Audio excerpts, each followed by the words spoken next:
cool thing about this is obviously this is done at a very high standard, but you can see how that principle of if you haven't got a massive cast, you can take a character, change what they're wearing, put them somewhere else, and suddenly you get two actors for the price of one, right? So it's that kind of principle, isn't it? Thinking smart and making the most of the resources that you do have.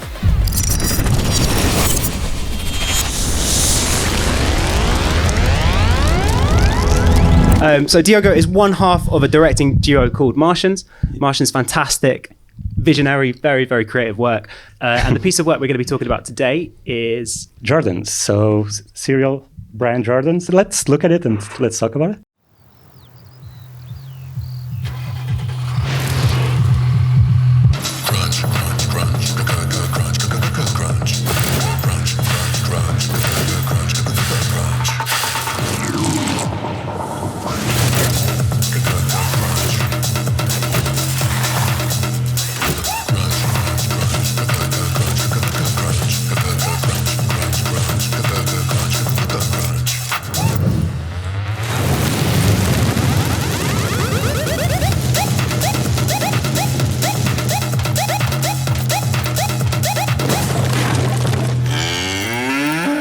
Jordans, bursting with bite.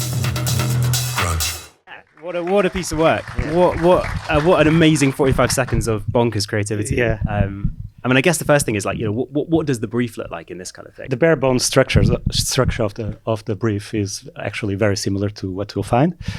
We had the 3 moments of product, the moment you freeze the strawberries, the moment you... But once I was talking to the agency, once they were briefing us, we asked why punks? Because if you know Jordan as a brand, their work is very based on natural cues. It's always the product in the nature.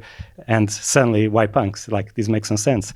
And the reason why is because this brand, when it first appeared, or way early back past century, they were the first ones doing the most rebellious thing, which was creating cereal bars on the go, which was the most rebellious thing that someone in the category could do. I was like, okay, that's interesting. It doesn't have to be punk. It can be rebellious.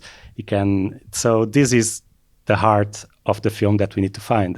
We have the structure, everything is amazing, the situations are amazing, but this is the core of it. This rebellion really needs to come across.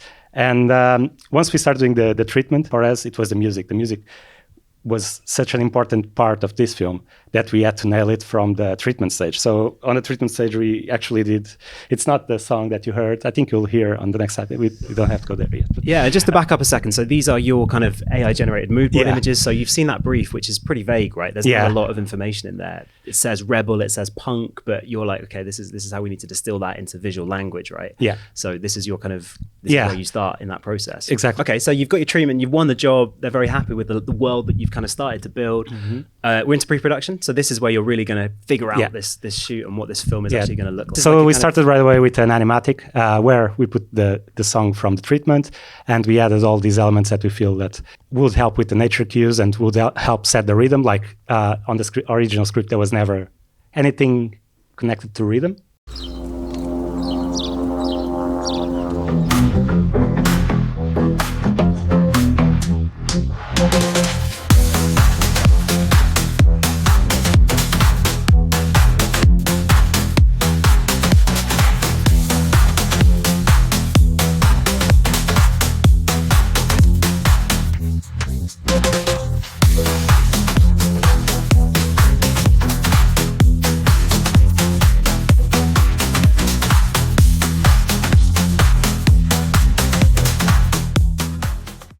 That was a song. And you can see right away there's a defined rhythm. The music is going to be the core of everything that comes. But then we start going into endless mood boards of first we go into punk, then we go in everything, steampunk. We go we discovered every single niche of punk styles that we try to find and merge them all together. But I'm guessing the client is going to be sort of quite wary about going for anything that's kind of too scary maybe, and it's that sort of delicate dance that you always have to do. Yeah, that was the thing, and that was what was scaring us off going too much into punk, because we know punk normally is dark, black clothes. So we start digging deep, finding a lot of references, endless conversations with our stylists. It was a constant evolving of wardrobe. What's the right look? What's the right look? What's the right look? Until we reach a conclusion that we need to create a sort of narrative for all our costumes, and it led also to the narrative of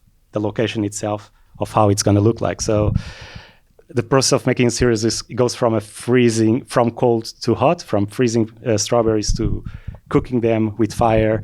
So we had this sort of ramp of colors throughout the film, and it felt like, okay, we have a narrative here, even on the style. So it became very interesting. But yeah, great. And yeah, it was insane because like once you're briefing a casting director, you need to tell them what you want the actors to do, and they had no lines. We had a song. It was like, okay, they need to be. We selected by the looks. Let's see if they have rhythm. So we watched like 400 tapes of people like this, which was hilarious. And some of them, I don't know what happened there. This was shot in Lisbon. I was doing the casting from here. And some of them did it for the whole length of the music, which was like 3 minutes and a half, they had absolutely no need to do it, but it was hilarious. One of the best days of my life. And then we had to find the location. And the location was probably the trickiest thing to find. We had a lot of like small factories that look very steely, like very gray. And then we're like, no, this is going to be. And one thing that you need to take in consideration is the budget wasn't very high. We had a one-day shoot. We didn't have a lot of money to build a factory. So yeah, we went into the most diverse options that we could find, from a completely empty warehouse with massive windows that would look beautiful, but we would have to bring all the tubes and everything. Until one day, someone thought about a museum in Lisbon. It's the Electricity Museum in Lisbon. I don't know if you've been. It's just in front of the river, a massive building, brick building. And yeah, they do tours and all that. And someone knew that they opened recently for shoots. They allowed people to shoot things in there. And yeah, it was this beauty, like colorful tubes, amazing wide spaces, different areas that look like they could be the different sections of the warehouse. So yeah, it was amazing. We found this, was like, okay, this is a winner. Let's go. And the client in the end was like, yeah, this looks great. And the tricky thing about this is we went like 7 times to do tech recs to the location, because it's a difficult location to sell to clients. Normally, you have to sell to clients. They need to see it like, oh, I can see what you're imagining here. And we had nothing there. Like you can see on the top right image here, like there's nothing there. And it's the most striking image of our film. And they have to really believe in it. So we had to go check every time the light, how it was hitting the tubes, the colors and everything. So yeah, it was tricky, but in the end it was very that's just the directing skill, isn't it? Is being able to sell that vision and say, you see this big empty space above their heads, we're going to do something great there, and this is going to be brilliant, and you've got to trust me. Well, let's get into the production side of this then. Yeah, so it was one day shoot. From the treatment, we agreed with the client that because we had only one day, we weren't able to change locations. So this first shot, we agreed right away, it needs to be stock footage. Like it's impossible for us to shoot it, basically. And we're like, yeah, okay, we agree. And we found beautiful shots, fields, amazing camera movements. But there was a little detail that I bet no one will notice, but all the shots that you find on all the websites are from corn, barley, wherever. They're not oats, which is not what makes the cereal. Critical. And I don't know about you, I don't see any oats there, but... So the client was very keen on having a hot field, and it was September or October, I'm not sure. And you can only have hot fields in the South Hemisphere. So we Google, where's the right season? ChatGPT. Here, AI is very useful. And we found that a part of South Africa, they had like a corn oat field. We called companies there. They went to check. They talked to this place, and it was. They were going to harvest it on the weekend after, like 3 days after we call. They're like, no, stop, cancel it. We need to shoot it tomorrow. And and we went and we shot this. So basically this shot, the only thing that is real is the outfield and the background. Everything else you can see the factory was added in post-production. The tractor that initially we wanted it to be a plane, but then it became a tractor throughout the process is also post. I love it. I love that you're learning about the seasonal harvesting of oats during this process as well. That's a great thing about this industry. You learn about things that you never thought you would. Okay, so we're moving on to this interior scene. So we've seen your image for the recce here. So obviously you're working out what you're going to do. I love how this comes and builds into the final thing. I think it's really exciting. So this is what you captured on the day, I'm guessing. This is like a sort of background plate. Yeah, because of these budget limitations, we had to have a very technical shoot. Every shot was very technical. Basically, we were allowed to have 3 characters. And you're duplicating those characters and shooting them in different positions, changing their outfits and making the most of them. Exactly. That's exactly what we did. The same with the VAT. We only had one VAT. The VAT, the thing that rotates. Funny story. We had it completely working. Like they're connected with the elastic band to their heads, and once we their heads are really spinning the thing as they were doing it for real. Headbang, But once we put all the serials inside, it broke. So we'll fix it in post, and we were lucky to have some amazing partners that back in Lisbon that really helped us. So this is your fire breathing shot, which again, this is probably one of the ones that must have been the most challenging to sell to the client, because I'm guessing seeing that image there, no one's really sure of what they're going to get at that point. And again, it's very technical. Like at this stage, we knew we would have a pan. We didn't know what kind of pan. And of course, lights, you can see on her outfit, mainly on the wide shot, that she has fire reflections, but on the day there was no fire. So we had to replicate all of that. Another funny story, we had a very big, not argument, the client wanted her to spit fire for real. And it's a very long fire breathing, and we're like, okay, we cannot. The factory actually didn't allow for her to spit fire inside, which came in handy. And we, in the end, we managed to tell, look, will look so amazing if she keeps breathing a fire over and over. And we were lucky because they bought most of the things that we suggested, so they were amazing on that. So it was shot like in 120 frames, slow motion. It's a great shot. It's very cool.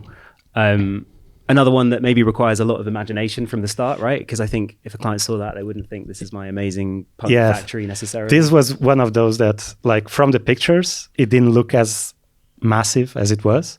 Like, when we got there, and we're like, okay, how many smoke machines do we have? Because we'll need a lot of smoke machines to cover all the background. But we did the same technique of replicating the characters. So we had 2 characters on this scene. We changed the hair in post. We put the caps on. All the steam is post-production. The strawberries are post-production as well.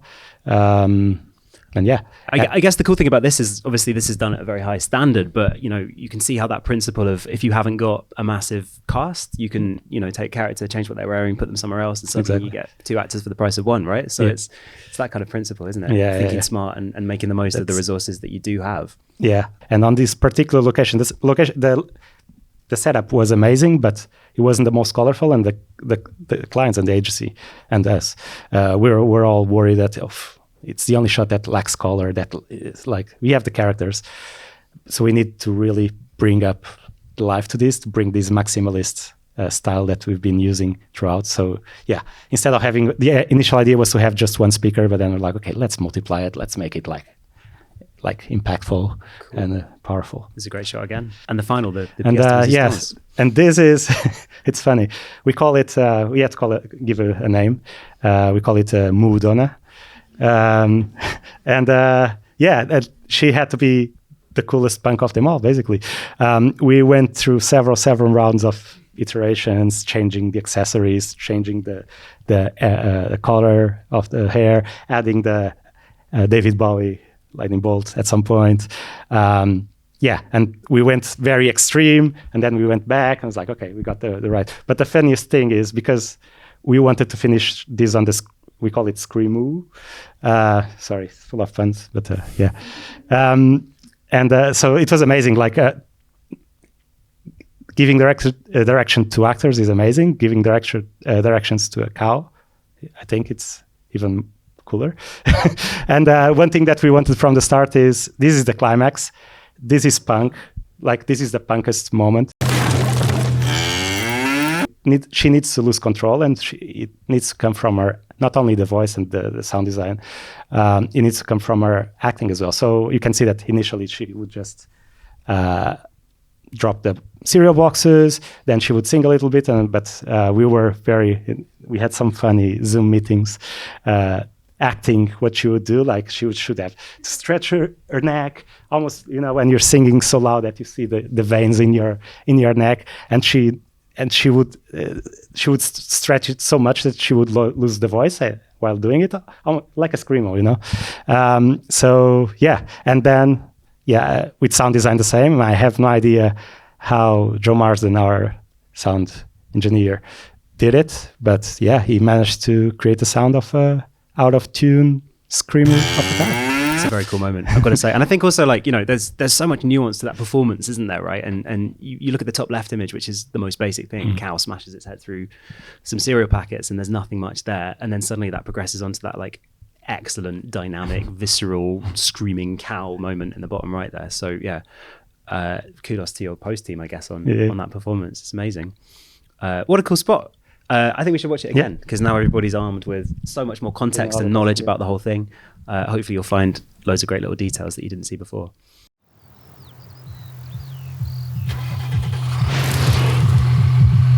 Crunch, crunch, crunch, crunch, crunch, crunch, crunch, crunch, crunch, crunch, crunch.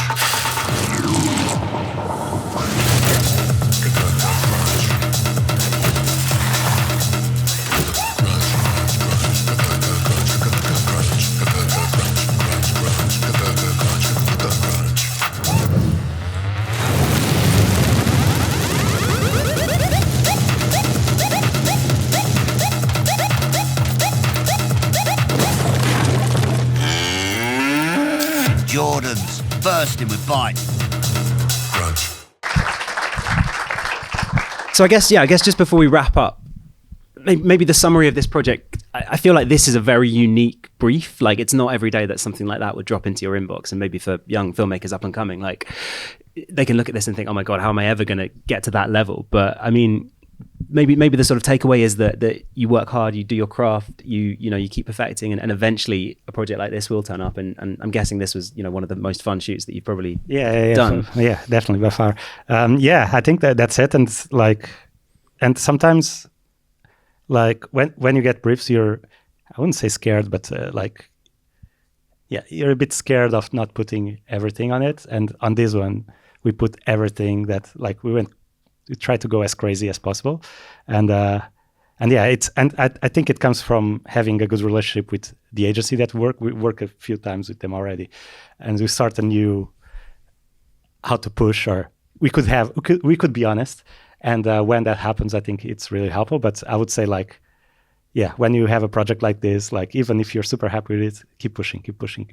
I think sometimes it goes well, sometimes it goes bad. We wanted to go even crazier on the cow, but I think it looks pretty cool. So I think they were right, not letting us go even more crazy. I think it's going back to the Martian references. Like, it takes a lot of stars to align to get a project like this, and in the end for it to go well. But when it happens, it's amazing.